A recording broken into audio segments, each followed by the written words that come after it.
Hello friends, क्या आप लोग भी सिलाई सीखना चाहते हो या सिलाई सीख रहे हो? तो आज मैं आपको बताऊंगी कि सिलाई सीखते वक्त आपको किन किन बातों का ध्यान रखना चाहिए। जब तक हमें पूरी नॉलेज ना मिले तब तक हमारा सीखना अधूरा होता है। देखो, अगर मैं आपको इसलिए ये चीज़ें बता रही हूँ कि जो गलती मैंने करी हुई है, मैं नहीं चाहती कि वो गलती आप करो। अगर हमसे गलती हुई है तो कहीं ना कहीं गलती हमारी ही है, क्योंकि हमने उस टाइम टीचर की बातों पर ध्यान नहीं दिया। और जब हमें टीचर सिखाती है सिलाई से बारे में कुछ भी, तो हम उस टाइम हम ये सोचते हैं कि हमने मेन चीज़ें सीखनी है और हमारी सिलाई पूरी हो गई। तो मैं ये नहीं चाहती कि आप लोग भी ऐसी कुछ गलती करो। तो आज मैं आपको 5 पॉइंट बताऊंगी सिलाई से रिलेटिव, जो आप गलतियां करते हो तो आप वो गलती ना करें, तो आप आगे ज़रूर बढ़ोगे। क्योंकि हर कोई इंसान जीवन में आगे बढ़ना चाहता है, सिलाई के द्वारा ही आगे बढ़ना चाहता है या कोई बिजनेस करके ही आगे बढ़ना चाहता है। तो हम लोगों को कुछ ना कुछ सीखना चाहिए। जब हम कुछ सीखेंगे तभी हमें पता चलेगा कि हमने गलतियाँ कहाँ पे करी हुई है। देखो, अगर आप सिलाई सीख रहे हो, तो आप सिलाई सीखने का सोच रहे हो, तो आपको पहले तो उसकी पूरी जानकारी होनी चाहिए। आपको अगर आप बिना जानकारी के कोई भी चीज़ें सीखते हो ना, तो आपका काम अधूरा है। जब तक हमारा बेसिक मजबूत नहीं होगा ना, तब तक हमारा सीखना भी अधूरा होता है। देखो, मैं आज आपको ये सारी चीज़ें इसलिए बता रही हूँ क्योंकि मेरे ये खुद का एक रियल अनुभव है।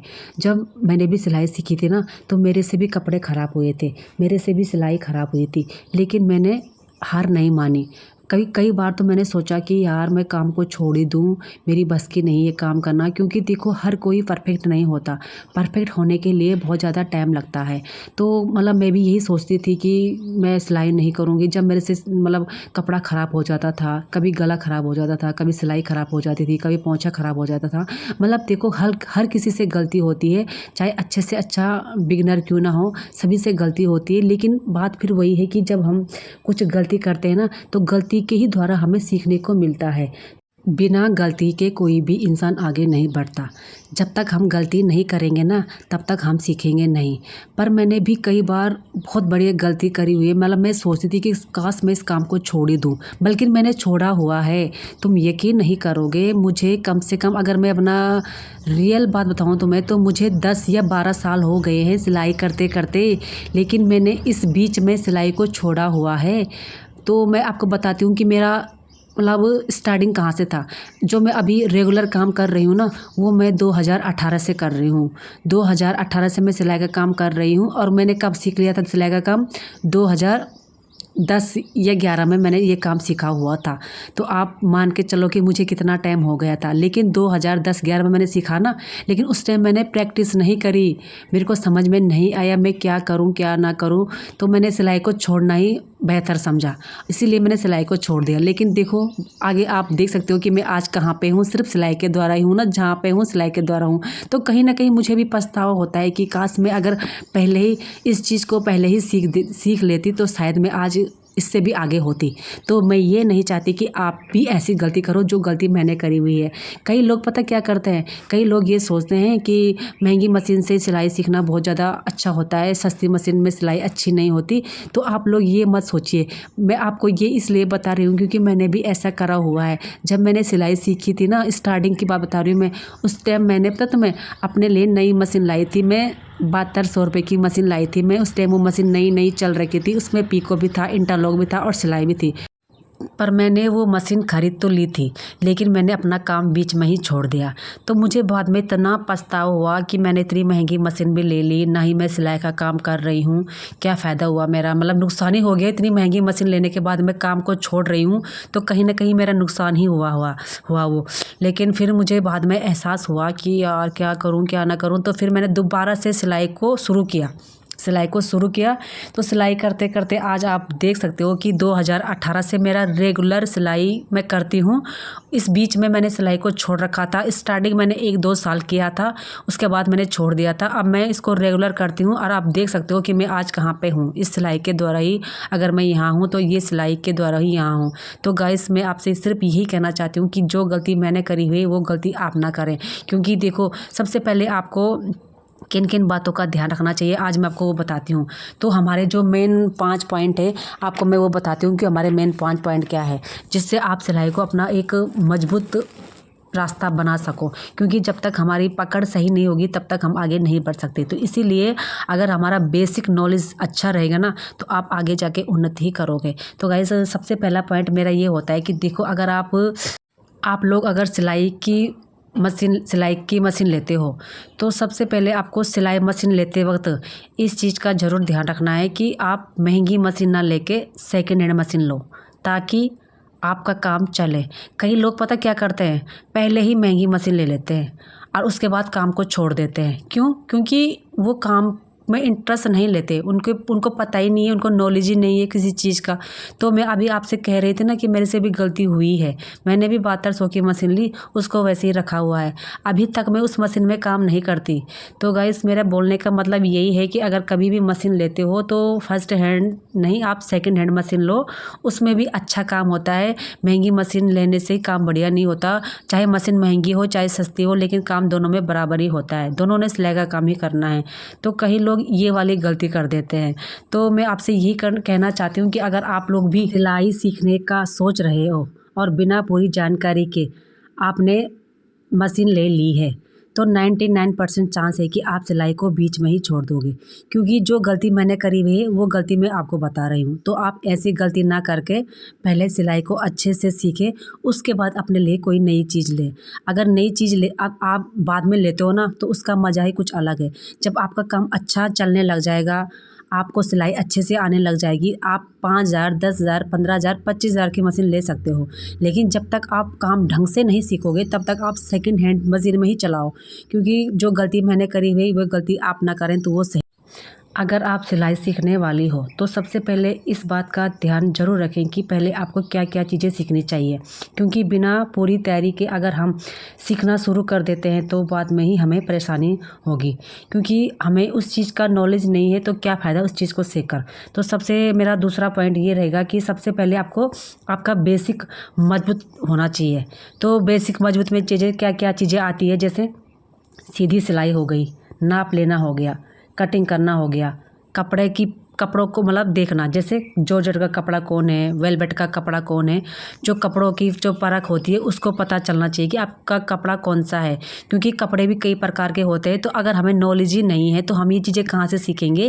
ये पूरी जानकारी होना बहुत ज़्यादा ज़रूरी है कि वेलवेट में कौन सी सुई लगती है, जॉर्जेट में कौन सी सुई लगती है, सुई का ज्ञान होना मतलब बहुत ज़्यादा ज़रूरी है। और जब आप मशीन में मतलब क्या क्या सिस्टम होता है, जैसे बोबिन होता है, जैसे धागा डालना होता है, बोबिन में धागा कैसे डालते हैं, जब मशीन ख़राब होती है तो उसको खोलना कैसा है, उसको लगाना कैसा है, ये चीज़ें आप जहाँ सीखते हो ना वही चीज़ें वहीं जाकर सीखनी चाहिए, क्योंकि हमारा बेसिक वहीं से मजबूत होता है। अगर हम ये चीज़ें नहीं सीखते ना तो हम बीच में आधे में ही काम छोड़ देते हैं, क्योंकि देखो हमें आफत आने लग जाती है, हम सोचते हैं कि यार ये काम सीखा ही क्यों होगा। मैं आपको वो बता रही हूँ जो मैंने खुद किया हुआ है। मैंने सिलाई सीखी थी ना, लेकिन मैंने ये सारी चीज़ें नहीं सीखी। मैं जब मेरी मशीन ख़राब होती थी ना तो मैं अपनी मशीन को लेकर किसी दूसरे के पास जाती थी, जैसे धागा फंस गया नीचे से, तो ये धागा फंसना जो होता है नहीं हर किसी के साथ होता है, लेकिन हमें नीचे से जो बोबिन होता है उसको खोलना आना चाहिए, धागा कैसे निकालना है वो भी आना चाहिए। तो मैंने ये सारी चीज़ें नहीं सीखी, ये सारी चीज़ें मैंने अब जाकर सीखी हूँ।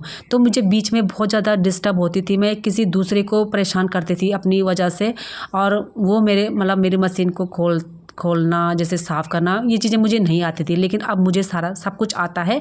तो मेरा बोलने का अर्थ ये है कि जहाँ आप सीख रहे हो वहाँ ये चीज़ें भी ज़रूर सीखें कि कौन से कपड़े में कौन सी सुई लगती है, हर चीज़ें सीखना बहुत ज़्यादा ज़रूरी है कि सिलाई कैसी करनी है, क्या करनी है। मशीन की पूरी जानकारी आपको लेनी चाहिए। जब तक आप मशीन की पूरी जानकारी नहीं लोगे ना तब तक आपका सीखना तो बेकार ही है। तो मेरा दूसरा पॉइंट ये था। और तीसरा पॉइंट मेरा रहेगा कि आप हमेशा शुरुआत में ही परफेक्ट होने की कोशिश ना करें। जब तक आप परफेक्ट नहीं होंगे तब तक आप किसी के कपड़े ना पकड़ें, क्योंकि देखो सभी से गलती होती है, ऐसा नहीं है कि गलती नहीं होती। कोई भी अगर सिलाई करता है तो सिलाई करते वक्त बहुत ज़्यादा गलतियाँ होती है। तो मैं आपसे यही कहना चाहती हूँ कि अगर आप पहले ही शुरुआत में ही चाहते हो कि मैं परफेक्ट हो जाऊँ तो आप पहले ही परफेक्ट नहीं होगे। जब तक आपको सिलाई सीधी नहीं आएगी, जब तक आप कोई कपड़ा ख़राब नहीं करोगे, जब तक आप उसको दोबारा सही नहीं करोगे तब तक आप सीखोगे नहीं। तो सिलाई से लोग डर जाते हैं, कई लोग तो सिलाई जब समझ नहीं आती तो छोड़ ही देते हैं। तो कई लोग होते हैं ऐसे जो ऐसे काम करते हैं। तो इसीलिए मैं ये चाहती हूँ कि आप शुरुआत में ही परफेक्ट होने की कोशिश ना करें। शुरुआत में आप तैयारी करो, अच्छे से तैयारी करो, हर चीज़ को समझो। जब तक समझोगे नहीं तब तक आपको आएगा नहीं। तो ये मेरा तीसरा पॉइंट था। तो चौथा पॉइंट मैं आपको बताती हूँ। पहले सीखो फिर पैसों के बारे में सोचो। कई बहनें पता क्या करती है, सीखने से पहले ही कमाई के बारे में सोचने लगती है। आजकल हम क्या करते हैं, सिलाई ठीक से सीखी भी नहीं होती और दिमाग में चलने लगता है कि कितना कमा लूँगी। कमाने का हम पहले ही सोच देते हैं, जबकि ये हमारी सबसे बेकार गलती होती है। क्योंकि जब तक हम ढंग से सीखेंगे नहीं तब तक हमने कमाने के बारे में सोचना नहीं है। अगर मान के चलो आपने सिलाई सही से नहीं सीखी तो चाहे 200 रुपये भी ले, काम टिकेगा नहीं। ग्राहक एक बार आएगा, लेकिन अगर फिटिंग ख़राब हुई तो दोबारा नहीं आएगा। तो कमाई पूछने से पहले काबिल बनने की सोच रखिए, और जो हुनर पर ध्यान देता है ना वही आगे जाकर लाखों रुपए कमाता है। तो मेरा बोलने का अर्थ आप समझ गए होंगे कि पहले आप काबिल बनिए, उसके बाद पैसों के बारे में सोचिए। क्योंकि पैसा तो एक ऐसी चीज़ है, अगर आपको आ गया ना सिलाई का काम तो आप आराम से घर बैठे ही लाखों रुपए कमा सकते हो। तो पहले ही कमाने की ना सोचें, पहले आप सिलाई ढंग से सीखो, सिलाई ढंग से करो जैसे करते हैं। हर चीज़ को परफेक्ट से सीखो, हर वो चीज़ सीखो जो मैंने आपको समझाई हुई है। क्योंकि जब तक हमें पूरा नॉलेज नहीं होगा तब तक हमारा सीखना तो बेकार ही है। तो पाँचवा पॉइंट रहेगा मेरा, रोज़ प्रैक्टिस करना बहुत ज़्यादा ज़रूरी है। अगर आप प्रैक्टिस नहीं करोगे तो आपकी सिलाई अधूरी है। सिलाई में रोज़ हाथ चलाना बहुत ज़्यादा ज़रूरी होता है। अगर आप हफ्ते में 1 या 2 दिन सिलाई करोगे तो हाथ कभी नहीं सेट होगा। क्योंकि जब तक हम रेगुलर काम नहीं करेंगे तब तक हम काम नहीं सीखते। मैंने आपको बताया है कि मैं 2010 या 11 से सिलाई का काम सीख चुकी थी, लेकिन इस बीच मैंने सिलाई को छोड़ रखा है। तो समझो जब मैंने छोड़ा तो क्यों छोड़ा, कुछ ना कुछ तो रीज़न हुआ होगा। लेकिन 2018 से मैं इसको रेगुलर प्रैक्टिस कर रही हूँ, और आज आप देख सकते हो कि मैं गाउन बनाती हूँ, लहंगा बनाती हूँ, लहंगा ब्लाउज बनाती हूँ, जो मर्जी वो सिलवा लो, मैं सब कुछ करती हूँ। तो ये इतना कुछ मैं कर रही हूँ तभी कर रही हूँ जब मैंने इसको सीखा हुआ है। तो आप लोग पहले प्रैक्टिस पर ध्यान दीजिए, घर पे पुराने कपड़े सिलिए, साड़ी के फ्रॉक बनाइए, साड़ी के सूट बनाइए, कोई सस्ता कपड़ा लाइए, कोई सस्ता कपड़ा सिलिए। पहले ही नया कपड़े पे शुरुआत ना करिए। पहले आप तकिया का कवर बनाइए, पहले आप दुपट्टे का कुर्ता बनाइए, पहले आप साड़ी का सूट बनाइए। अगर आपने ये छोटी छोटी चीज़ें सीख ली है ना, आप इसी पे अपने हाथ भी सेट करोगे और आपका प्रैक्टिस भी होगा, और आपको एक दिन आप इसी तरह आगे बढ़ जाओगे। क्योंकि देखो मैंने भी ऐसा ही किया हुआ है। जब मैं सिलाई सीखती थी तो उस टाइम मैंने साड़ी के सूट बनाए, दुपट्टे के कुर्ते बनाए, तकिया के कवर बनाए। तकिया तो मैं अभी तक भी बनाती रहती हूँ भाई गाइस। मतलब मैंने काफ़ी चीज़ें बनाई, बच्चों की फ्रॉक बनाई, जो मतलब बच्चों के लहंगे बनाए। तो आज तक भी मुझे ये चीज़ें सब याद है, और मैंने इसी तरह मैं भी आगे बढ़ी हुई हूँ। तो अगर मैं प्रैक्टिस नहीं करती तो आज मैं यहाँ नहीं होती। जो मैंने प्रैक्टिस करी हुई है तो भी मैं आज यहाँ तक हूँ। तो गाइस आज का वीडियो मेरा इतना ही था। आप लोगों को कैसा लगा मुझे कमेंट में ज़रूर बताना। तो मैं आपके लिए दोबारा एक अच्छा सा वीडियो लेकर आऊँगी, ताकि आप लोगों को थोड़ा मोटिवेट मिल सके। जो बहनें या भाई सिलाई सीखना चाहते हैं या सिलाई सीख रहे हैं वो आगे जाकर उन्नति करें। मैं तो यही चाहती हूँ, और आगे जाके आप बहुत ज़्यादा पैसे कमाओ, और लाइफ में आप ज़रूर सेट होंगे अगर आप ढंग से सिलाई सीखते हो तो। अगर आप जीवन में आगे बढ़ना चाहते हो तो आपको इसी तरह से अपना काम को शुरू करना होगा, और प्रैक्टिस पूरी करनी होगी, मशीन की पूरी जानकारी लेनी होगी, और धैर्य हमेशा रखना होगा। जब तक आप धैर्य नहीं रखोगे तब तक आप आगे नहीं बढ़ोगे। किसी भी काम में जल्दीबाजी नहीं करनी है। अगर जल्दीबाजी से कोई भी काम करोगे तो आप सफल नहीं होगे। आपको धीरे धीरे करके आगे बढ़ना है, तो आप एक दिन आगे जाकर बहुत ज़्यादा उन्नति करोगे, और आपका हुनर एक दिन आपको आगे तक पहुँचाएगा। क्योंकि जब तक हमारे हाथों में हुनर है ना, हमें पीछे कोई रख ही नहीं सकता। हम हमेशा आगे ही जाने की कोशिश करते हैं। तो गाइस आगे बढ़िए, उन्नति करिए और पैसे कमाइए। तो आज का वीडियो मेरा इतना ही था। तो फिर मिलते हैं आपको अगली वीडियो में। तब तक के लिए bye bye and take care.